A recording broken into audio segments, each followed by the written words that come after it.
Iran और America के बीच तनाव चरम पर है। अमेरिका का मित्र देश इजराइल भी ईरान को लगातार हमले की धमकियां दिए जा रहा है।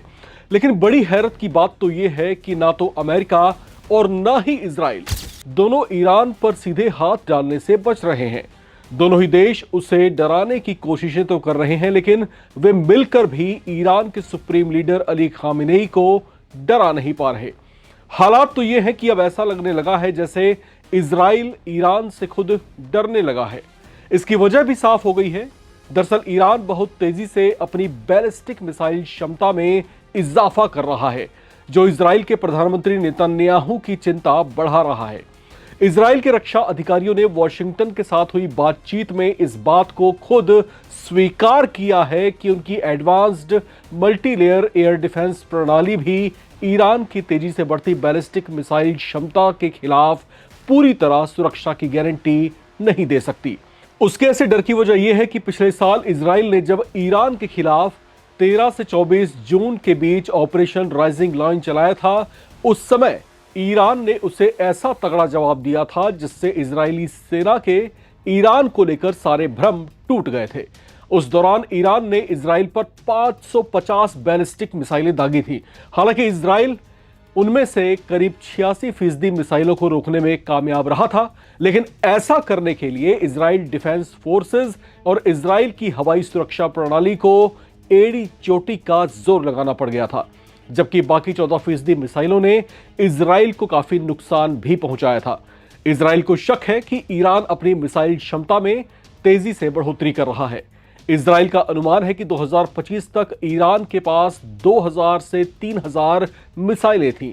2027 तक उसकी मिसाइलों की संख्या बढ़कर 5000 हो जाएगी, जबकि उसे ऐसा लगता है कि 2030 तक उसके पास 8000 से 10000 तक मिसाइलें जमा हो जाएंगी, जिससे इजराइल पर खतरा काफी हद तक बढ़ सकता है। तो इस तरह के खतरों की संभावनाओं से इजराइल खुद को घिरा हुआ महसूस कर रहा है। उसे समझ नहीं आ रहा कि ईरान की काट निकालें तो कैसे निकालें। हालांकि जो इजराइल है वो एक नहीं, दो नहीं, बल्कि 3 एयर डिफेंस सिस्टम से जो है अपने आप को लेयर्ड कर चुका है। अपनी सुरक्षा प्रणाली को, जो हवाई सुरक्षा प्रणाली जो है, उसको चाक चौबंद और पुख्ता कर चुका है। लेकिन इसके बावजूद वो लगातार डर रहा है, क्योंकि उसका डर यह है कि अगर ईरान ने हाई इंटेंसिटी में अटैक्स किए, यानी कि कम समय में एक साथ ज्यादा मिसाइलें दाग दी, तो उसकी जो 3 एयर डिफेंस प्रणालियां हैं वो उसकी सभी मिसाइलों को एक साथ इंटरसेप्ट करके उनको क्रैश कर पाने में शायद नाकाम साबित रहें। और इसका एक मुजाहिरा ईरान जो है पहले दिखा भी चुका है। जब ऑपरेशन राइजिंग लायन के तहत इजराइल ने ईरान पर हमला किया था, उस समय ईरान ने बहुत कम समय में ज्यादा मिसाइलें दागी थी। और जैसा कि इजराइल खुद बोल भी रहा है, स्वीकार भी कर रहा है कि 86% मिसाइलों को तो उसने इंटरसेप्ट करके क्रैश किया था, लेकिन करीब 14% मिसाइलें इजराइल की जमीन से टकराने में कामयाब रही थी। अब ये बात जो है कहीं ना कहीं इजराइल की चिंताओं को बढ़ा रहा है।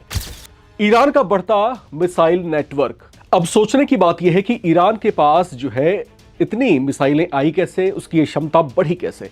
दरअसल 1980 से 1988 के युद्ध के हालात से जूझ चुके ईरान ने अपना स्वदेशी मिसाइल उत्पादन बढ़ाना शुरू कर दिया था। उसकी इस लिस्ट में जो है अब एक से बढ़कर एक शक्तिशाली मिसाइलें हैं, जिसमें शहाब-3, एमाद-1, खैबर, शेखान और फतह जैसी घातक मिसाइलें शामिल हैं। इसकी रेंज लगभग 2000 किलोमीटर या फिर इससे भी कहीं ज्यादा बताई जाती है। हालांकि इससे निपटने में इजराइल सक्षम तो है, लेकिन अगर ईरान अपनी इतनी शक्तिशाली मिसाइलों से एक साथ बड़ी संख्या में वार करता है, तो इससे इजराइल के एयर डिफेंस सिस्टम, आयरन डोम, एरोस्लिंग और जो तीसरी मिसाइल सिस्टम जो है उसके ऊपर जो है दबाव बहुत ज्यादा बढ़ जाएगा। इससे काफी हद तक ये संभावना बढ़ जाएगी कि कई मिसाइलें इजराइल से टकराने में कामयाब भी रहें।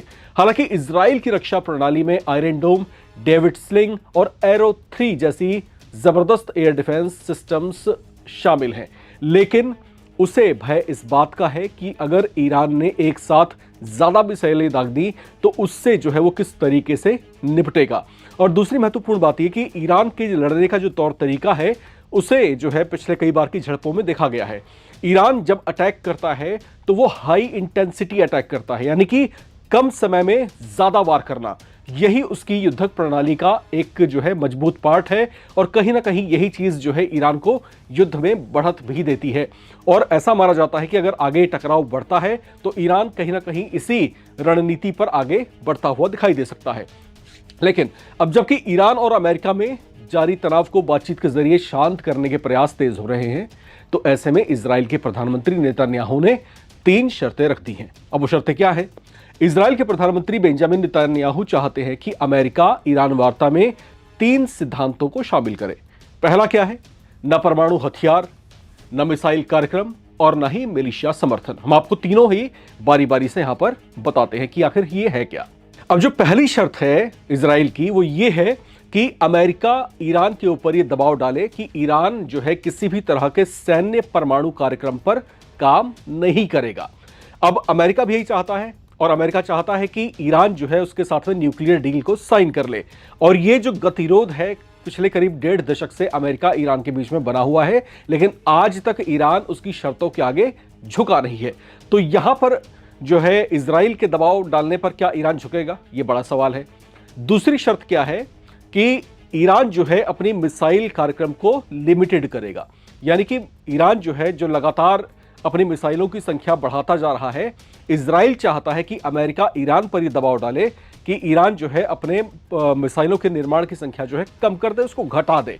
लेकिन ईरान जो है एक रिपब्लिकन नेशन है, क्या वो किसी देश के दबाव में आएगा? अगर कोई दूसरा देश जो है अपनी शक्ति में इजाफा करता है तो ईरान के पास भी यह अधिकार है। तो किस मुंह से अमेरिका या फिर इजराइल जो है उस पर ऐसा दबाव बना सकते हैं? तीसरी शर्त क्या है? तीसरी शर्त यह है कि ईरान जो है मिलिशिया जैसे समूहों का समर्थन नहीं करेगा। अब ईरान जो है उसके ऊपर यह आरोप लगते रहे हैं कि मिडिल ईस्ट में कई सारे ऐसे संगठन हैं जो कहीं ना कहीं किसी ना किसी देश में सक्रिय हैं और वहां पर जो है कहीं ना कहीं वो उत्पात मचाते हैं या फिर अलगाववाद की आगों को जो है बढ़ाते हैं। तो यहां पर इजराइल चाहता है कि मिलिशिया जैसे समूह जो हैं, जो कि इजराइल के दुश्मन हैं, अमेरिका ईरान पर दबाव डाले कि वो इस तरह के किसी भी संगठन को जो है किसी भी तरह का सहयोग नहीं करेगा। अब ये 3 तरह की शर्तें जो है इजराइल ने अमेरिका के सामने प्रस्तावित की हैं और ये चाहता है कि अमेरिका जो है ईरान के ऊपर प्रेशर डाले और इनको स्वीकार करने के लिए मजबूर करे। ऐसा अगर ईरान कर लेता है तो जो पोजीशन जो होगी इजराइल की मजबूत हो जाएगी। लेकिन क्या ईरान अपने आप को इस तरीके से कमजोर होने देगा? यह बड़ा सवाल है। आपको क्या लगता है? लिखकर कमेंट बॉक्स में जरूर शेयर करें। देखते रहें नवभारत टाइम्स।